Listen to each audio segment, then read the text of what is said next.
चला आज बनवूया चवीला भन्नाट लागणारी त्याचबरोबर पौष्टिक अशी ओल्या नारळाची वडी. त्यासाठी ओला नारळ फोडून घेतला आणि एका स्क्रॅपर वरती खवून घेतला. नारळाचा चव एका कपने मोजून घेतला. अशा पद्धतीने हलक्या हाताने भरून 3 कप इतका हा चव भरला. त्यासाठी चिरून घेतलेल्या 1.5 कप गुळाचा वापर करणार आहे. कढईमध्ये 1 चमचा साजूक तूप घातलं. त्यामध्ये घेतलेला 1.5 कप गूळ व्यवस्थित वितळून घेतला.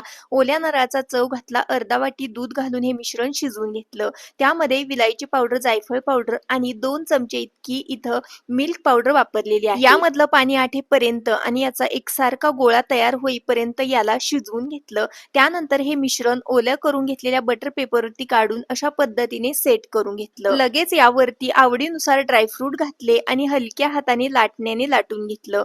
त्यानंतर याला 5 मिनिटांमध्येच कट करून घेतलं. वडी सेट होण्यासाठी 15 मिनिटांसाठी फ्रीजमध्ये ठेवलेली होती. त्यानंतर पौष्टिक अशी ओल्या नारळाची वडी तयार आहे. तुम्ही देखील नक्की ट्राय करा. व्हिडिओ आवडला असेल तर लाईक